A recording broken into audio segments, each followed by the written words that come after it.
امریکہ میں جو ہیں اور آپ اپنا وہاں بزنس کر رہے ہیں، اب کس طرح دیکھتے ہیں آزاد کشمیر کی صورتحال؟ ہم کشمیر کی آزادی کی تو بڑی باتیں کرتے ہیں کہ جی ہمارے مودی ہمارے ساتھ یہ ظلم کر گیا اور فلاں یہ کر گیا، اور ایک طرف میں نے آپ کو یہ بتایا کہ ہمارے ہاں اس چھوٹی سی یعنی راولپنڈی ڈویژن کا جتنی آبادی ہے 40 لاکھ کے لگ بھگ، اتنی 40 لاکھ کی آبادی ہمارے آزاد کشمیر میں ہے، اور وہاں جو پچھلے 3 سالوں میں جو گاڑیاں خریدی گئی وہ 1 ارب روپے مالیت کی ہیں، اور وہاں کے ڈیسیژن اور وہاں کی انویسٹمنٹ پالیسیز یا دوسری پالیسیز کے حوالے سے آپ بخوبی جانتے ہوں گے۔ مجھے بتائیں کہ آپ کا کیا تجربہ ہے، کس طرح دیکھ رہے ہیں کہ آزاد کشمیر میں اب ہمارے کوئی آ کر انویسٹمنٹ کرے تو کس طرح کرے گا؟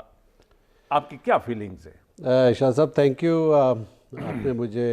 اس پروگرام میں موقع دیا۔ آزاد کشمیر میں جو صورتحال ہے انویسٹمنٹ کے حوالے سے، پچھلے 73 سال سے آٹے مل کے علاوہ تو میں نے کچھ بھی نہیں دیکھا، اور وہ بھی آٹا مل اس لیے کیونکہ سبسڈائزڈ ہے۔ وہاں پہ نہ انفراسٹرکچر ہے، نہ اسٹیٹ لاز ہیں، نہ پروٹیکشن لاز ہیں، نہ بینیفٹ ایسے بینکنگ ہے جو کسی بھی جگہ آپ جائیں گے تو وہاں پہ آپ کو یہ انسینٹیوز دینا پڑیں گے in order to attract the business. میرے ایک دور میں میرپور میں دیے گئے تھے، بہت انڈسٹری اس جگہ یعنی گئی تھی، مختصر مدت میں اربوں روپے کی انویسٹمنٹ ہوئی وہاں ہمارے سامنے، اور یہ حیات خان کا دور تھا، حیات خان صاحب کا دور تھا۔ اس میں کیا تو کیا ہمارے لوگ قابل نہیں ہیں؟ میرا ایکسپیرینس ہے کیونکہ میں اوورسیز میں کشمیریوں کے ساتھ ہی میرا تعلق ہے،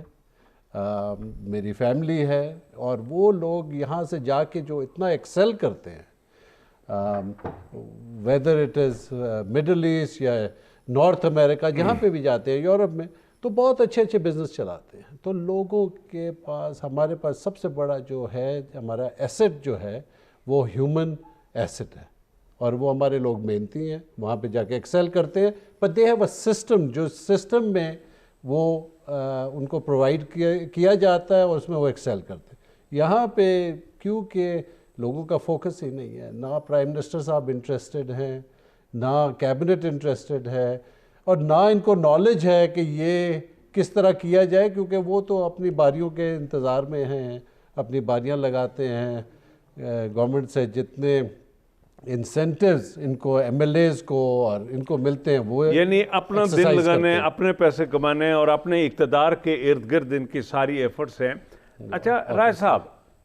اس وقت ہمارے یہ جو میں نے آپ کو 1 ارب روپے کی کم و بیش گاڑیاں خریدی گئی اس مسلم لیگ نون کی دور حکومت میں، آپ آج کی صورتحال دیکھ لیں کہ وزیر اعظم آزاد کشمیر نے پچھلے دنوں 14 دن لاک ڈاؤن کیا اور انشور کرنے کی کوشش کی کہ کوئی آدمی گھروں سے نہ نکلے اور کوئی دکان نہ کھلے، کوئی ہوٹل نہ کھلے، کچھ نہ کھلے۔ اچھی بات تھی، لوگوں نے اپریشیٹ کیا کہ انسانی جانیں بڑی اہم ہیں، کاروبار اتنی بات نہیں، انسان ہوں گے تو کاروبار بھی چلیں گے۔ لیکن آج انہوں نے سارے وہ اپنے اقدامات ملیہ میٹ کر کے پاؤں کے نیچے رونتے ہوئے وہ لاہور چلے گئے اور ایک بہت بڑے جلوس کے ساتھ ہو گئے۔ آپ اس کو کس طرح دیکھ رہے ہیں؟ دیکھیں ابھی دیکھا نا کہ میں محترم فاروق قدر صاحب اپنے یعنی گزشتہ 8-10 سالوں میں جو ان کی یعنی جو سیاست میں وہ خود کہتے رہے ہیں کہ آزاد کشمیر کی سیاسی قیادت کو، آزاد کشمیری حکومت کو، آزاد کشمیر پارٹیوں کو پاکستان کی سیاست میں مداخلت نہیں کرنی چاہیے، وہاں نہیں جانا چاہیے، کہ اپنی ہمیں آزاد کشمیر کی حدود میں رہنا چاہیے۔ تو ابھی جا کے فاروق قدر صاحب اپنے بیان کی نفی کرتے ہوئے جس طرح کے ساتھ انہوں نے گزشتہ 1-2 سالوں سے جس طرح پاکستان کی سیاست میں آ رہے، اور اس کے جواب میں آپ کو یاد ہوگا کہ جب یہاں اسلام آباد میں دھرنا ہوا تو اس وقت انہوں نے بات کی تو عمران خان صاحب سمیت پی ٹی آئی کے لوگوں نے ہمارے وزیر اعظم کو تنقید نہیں کیا، اس کا سخت رد عمل ہوا آزاد کشمیر کے دنیا بھر میں کشمیریوں کا۔ تو یہ بالکل آپ کے بجائے کہ ایک طرف وزیر اعظم صاحب 2 ہفتے کا مسلسل لاک ڈاؤن کیا، اچھا اس کو لوگوں نے اپریشیٹ کیا، اس سے جو یعنی کرونا کے بڑھتے ہوئے کیسز میں کمی آئی تھی تو وہ سارا کسر پورے کرنے کے وزیر اعظم اپنی پوری کابینہ سمیت، لاؤ لشکر سمیت، آپ اپنے ٹویٹ دیکھا ہوگا کہ 1 ہفتہ پہلے وزیر اعظم نے ٹویٹ کیا، خصوصی کمیٹی بنائی اور اپیل کی لوگوں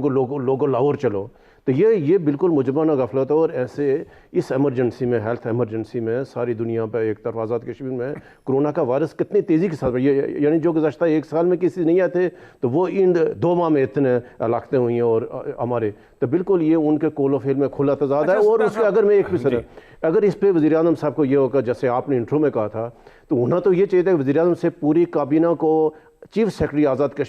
کشمیر داخل نہ ہوں، 15 دن کے لیے ان کو یہاں اسلام آباد پنڈی میں لاک ڈاؤن کے وہاں مہمان ہو جائیں وہاں لاہور والوں کے، تو جب تک اپنا کورونا ٹیسٹ کرائیں، اگر وہ کلیئر نہیں ہے تو ان کا آزاد کشمیر داخل نہ ہونے دیا جائے، کہ اگر ان کی وجہ سے اگر کہیں لوگ وہاں کیسوں میں بڑھے تو ذمہ دار حکومت اور وزیر اعظم صاحب خود ہوں گے۔ سردار صاحب، میں یہ آپ سے چاہوں گا اگین انویسٹمنٹ کے حوالے سے، دیکھیے آزاد کشمیر میں اس وقت نمبر 1 کہ ہمارے لوگ سب سے زیادہ ان کی کھپت تھی مڈل ایسٹ اب سیچوریٹ ہو گیا، ختم ہو رہا ہے۔ نمبر 2 ہمارے پاس یورپ جانے والے لوگ تھے، یورپ کی اپنی حالت اب ٹھیک نہیں ہے۔ نمبر 3 اس وقت آزاد کشمیر میں ہمارے پاس دنیا کی کوئی ایسی انڈسٹری نہیں کہ آپ کا جو اس وقت ایم فل بچہ جو ہے، پی ایچ ڈی بچہ جو ہے، سوائے گورنمنٹ امپلائمنٹ کے چپراسی یا اسکول ٹیچر یا اس قسم کی ان نوکریوں سے ہٹ کر کوئی اور ایسی جگہ نہیں جہاں وہ جا کر اپنی نوکری یا اپنے لیے کوئی کھانے کا کوئی بندوبست کر سکے۔ کوئی ایسی مرکز، کوئی ٹریڈنگ سینٹر نہیں ہے، کوئی مارکیٹ، کوئی سسٹم کے ساتھ مارکیٹ ڈیولپ نہیں ہوئی، کوئی ٹورزم ڈیولپمنٹ نہیں ہوئی، کوئی ہائیڈرو ڈیولپمنٹ نہیں ہوئی، کوئی سائٹس ڈیولپمنٹ نہیں ہوئی کہ جو پاکستان سے ٹورسٹ کو اٹریکٹ کر کے وہاں لے جایا جا سکے۔ ہمارے پاس تولی بیر ون آف دی بیسٹ، لسٹرن ہمارے پاس بیسٹ، سودن گلی ہمارے پاس بیسٹ، چکار ہمارے پاس بیسٹ، اور نیلم ویلی ہمارے پاس بیسٹ ایریاز ہیں جہاں ٹوٹل فارن لوگ جا سکتے ہیں، لیکن اس حوالے سے زیرو پروگریس ہے۔ آپ کس طرح دیکھ رہے ہیں، اگر آپ کی پی ٹی آئی کی حکومت آئے، آپ ان علاقوں کو کس طرح دیکھتے ہیں اور کس طرح پروموٹ کریں گے؟ شاہ صاحب، سب سے پہلے جو کمیونیکیشن جو ہے، جو روڈ نیٹ ورک ہے، آپ نے کہا جی 1 ارب کی کم و بیش انہوں نے گاڑیاں خریدی حکومت نے، ان کو تو میرا خیال ہے وہ سمجھ نہیں آتی کہ روڈوں کی حالتیں کیا ہیں، کیونکہ وہ گورنمنٹ کی گاڑیوں میں سفر کرتے ہیں۔ ناظرین، یہ میرے پاس لسٹ ہے کہ جن جن ڈپارٹمنٹ کو انہوں نے گاڑیاں دی یا لی ہوئی ہیں، یہ لسٹ ہے میرے پاس جی۔ اور جہاں پہ روڈ سٹرکچر ایسا ہو، وہاں پہ آپ ٹورزم کو کس طریقے سے پروموٹ کریں گے؟ ہمارے پاس سائٹس ہیں، لیکن وہاں پہ نہ تو آپ کے پاس رہنے کے لیے اچھی فیسلٹیز ہیں، نہ آپ کے پاس یوٹیلیٹیز ہیں، الیکٹریسٹی، گیس اور یہ چیزیں بھی نہیں ہیں۔ تو مری فار انسٹنس جی اتنا ٹریفک والا ہے، لیکن مری میں ان کے پاس انفراسٹرکچر ہے۔ ہم نے کبھی اس چیز کے اوپر فوکس ہی نہیں تھا کہ ہم اپنے ٹورزم کو پروموٹ کریں،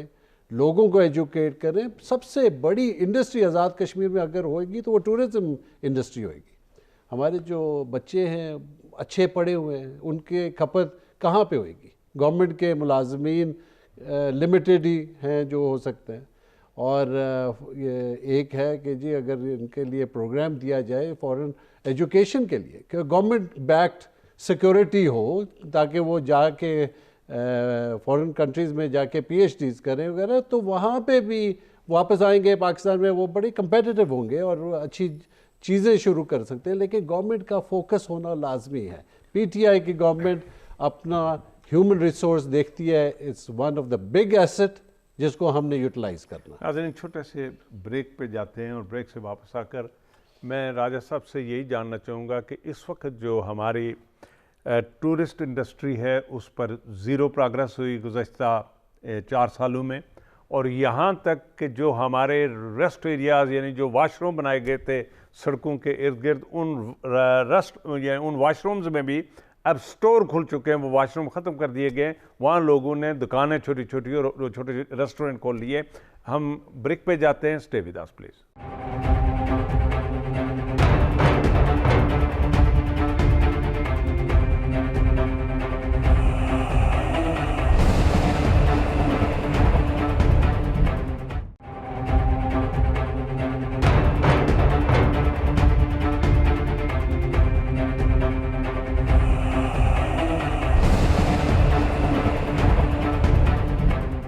جی ناظرین، ویلکم بیک۔ جی رائے صاحب، ہمارے ہاں وہ جو آپ نے دیکھا ہوگا کہ ہم یہاں سے جاتے آزاد کشمیر کی طرف جاتے تھے تو واش روم بنے ہوئے تھے، تو میں ابھی چند دن پہلے واشروم وہ اپنا گیا راستے میں چلتے ہوئے، تو دھیرکوٹ سے پہلے یہ چمن کوٹ کے ساتھ ہی ایک بنا ہوا تھا واش روم، تو وہاں سٹور بنا ہوا ہے، ریسٹورنٹ بنا ہوا ہے، وہ ختم کر دیا گیا. جی میں جو عرفان صاحب نے باتیں کی ہیں کہ جیسے کہ عرفان صاحب ہیں، یا اس طرح کے اور کتنے سینکڑوں نہیں بلکہ جو ہمارے ہزاروں جو کشمیری ہیں، جو انگلینڈ میں ہیں، جو امریکہ میں ہیں، کینیڈا میں ہیں، ان کی خواہش ہے کہ وہ آپ اپنے وطن میں، اپنی ریاست میں آ کر سرمایہ کاری کریں، اور جب آ کر ہمارے نظام میں پھنستے ہیں، ہمارے ایکسین برقیات کے پاس پھنستے ہیں، بجلی کا کنیکشن چاہیے اس کو، کہیں کو زمین کی الاٹمنٹ. آپ کو خود کتنا وسیع تجربہ ہوا باغ میں کہ آپ کو اگر ایک زمین آپ نے لی اور دوسرے بندے نے آ کر مکر گیا، اور آپ کو کتنی طویل جدوجہد کرنی. آپ جیسے ایک طاقتور آدمی کو، جس کا میڈیا کے ساتھ بھی اپروچ ہے، جس کا وزیر اعظم کے ساتھ بھی، چیف سیکرٹری کے ساتھ، اگر عرفان صاحب جیسا کوئی شریف آدمی، ایسے کئی لوگ ہمارے پاس لوگ آتے ہیں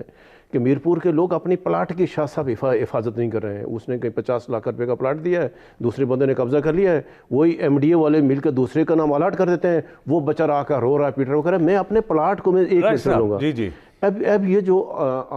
آزاد کشمیر کے پاس ایک ہی اپارچونیٹی ہے کہ جیسے ہمارے دوسری طرف کا جو کشمیر ہے، جس کو ہم کہ بھارت کے جو زیر انتظام کشمیر ہے، آپ دیکھیں وہ 3 انٹرنیشنل ایئرپورٹ ہیں. جموں کا انٹرنیشنل ایئرپورٹ ہے، سری نگر کا انٹرنیشنل ایئرپورٹ ہے، ایون کہ لداخ کا انٹرنیشنل ایئرپورٹ ہے. ہمارے پاس جو مظفر آباد اور کوالہ میں چھوٹے چھوٹے ایئرپورٹ راولاکوٹ میں، وہ بھی ہم نے ختم کر دیے. اور یہ اس لیے کہ جو آنرشپ ہے آزاد کشمیر کی حکومت کی، کوئی بھی حکومت یہ تھی یا اس سے جو وہاں پہ، تو ان کو اس سے کوئی غرض نہیں ہے کہ ہم نے یہ جو ہماری یوتھ ہے، جیسے آپ نے کہا کہ کتنے ابھی ہزاروں پی ایچ ڈی ہمارے ایم فل وہ لڑکے کیا کریں گے، جو مڈل ایسٹ میں لوگ وہاں کاروبار بند، لوگ واپس آ رہے ہیں، یورپ سے آ رہے ہیں. تو یہ تو ہم نے آپ نے شاہ صاحب درجنوں پروگرام کیے کہ حکومت کو ہم نے کہا رائے صاحب مجھے یہ بتائیں، اس وقت ہمارے اسکول اسی طرح سے 600 سے زائد اسکول ابھی تک ان کے ٹینڈرنگ میں نہیں ہو سکی، وہ تو ویران اور بنجر پڑے ہوئے ہیں.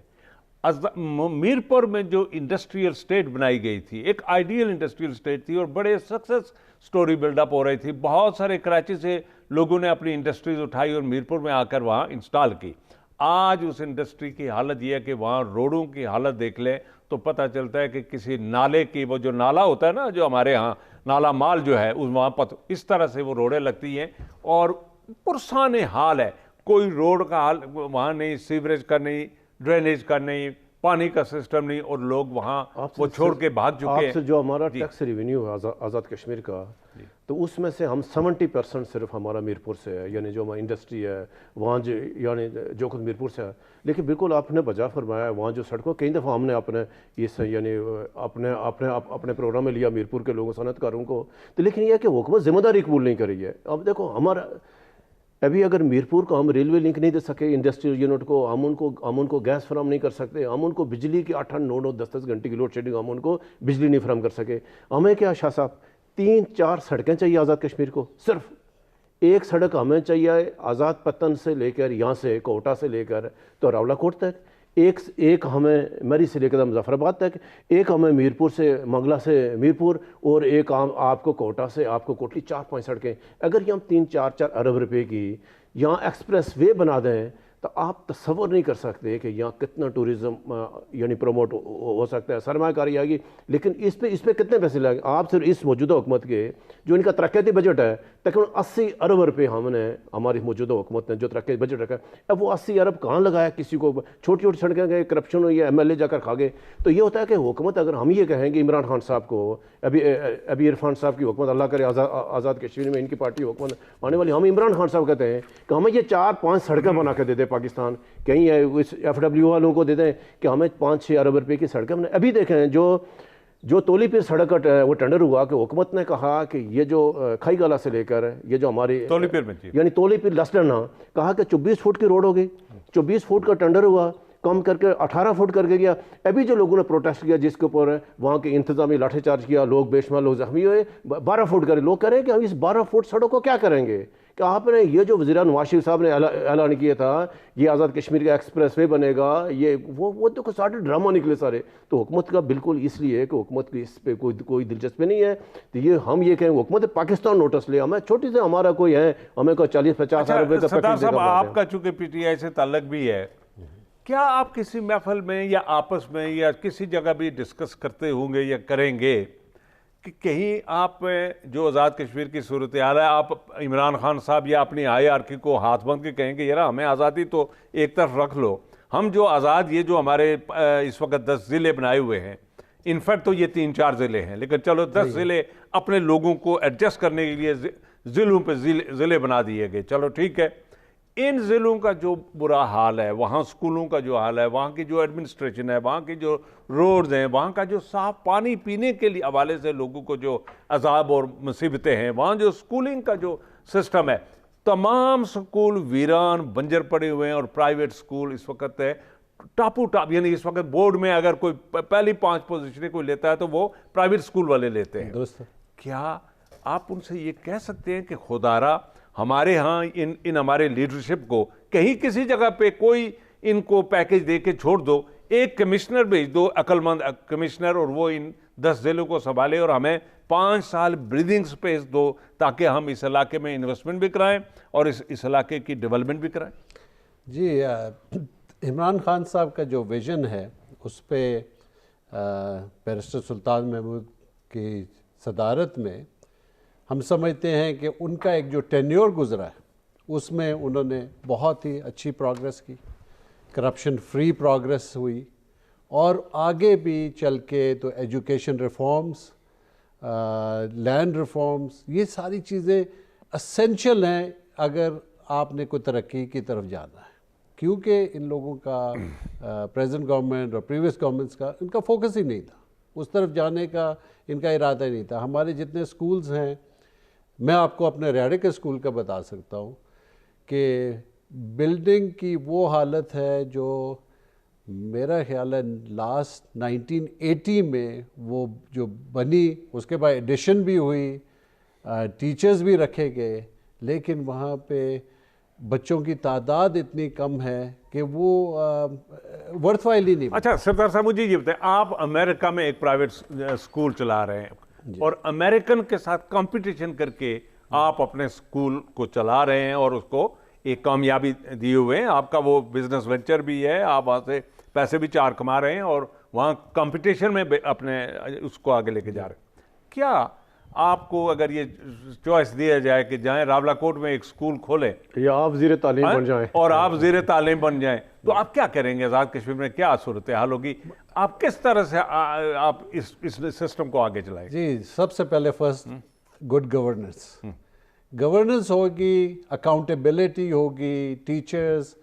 کا جو رول ہے ان کو اکاؤنٹیبل ہونا چاہیے، ان کی اپنی ٹیچرز ٹریننگ ہونی چاہیے، ریزلٹس پروڈیوس کرنے چاہیے۔ یہاں پہ یہ نہیں ہونا چاہیے کہ جی صبح 8 بجے سے 3 بجے تک کی نوکری ہے تو وہ صرف جا کے وہاں پہ تھمب امپریشن دے کے چیک ان کر لیا تو وہ ٹھیک ہے۔ ان کو اکاؤنٹیبل ہوں گے کہ ان بچوں کی پروگرس جو ہے وہ ان کے ڈائریکٹلی کو ریلیٹڈ ہونی چاہیے، کہ ان کو کیا انسینٹیو دیے گئے ہیں، ان بچوں کی پروگرس اگر ہے بورڈ میں، اور ٹیچرز ٹریننگ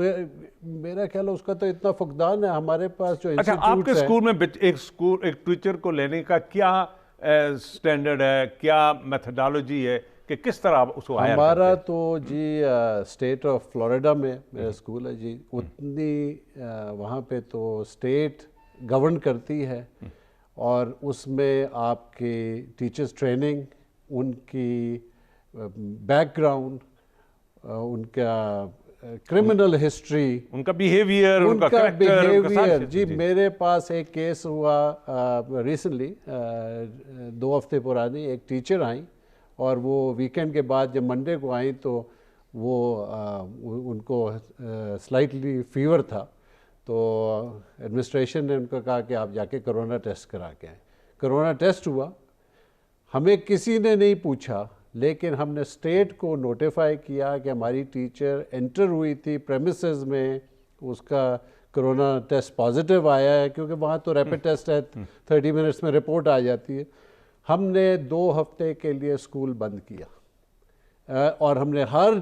پیرنٹ کو یہ بتایا کہ ان کا کوئی آپ صرف آبزرو کریں، ایون دو ہمارا تھا کہ ہر بچہ کوئی ان کے کانٹیکٹ میں نہیں آیا تھا، کیونکہ یہ رسپانسبلٹی ہماری ہے۔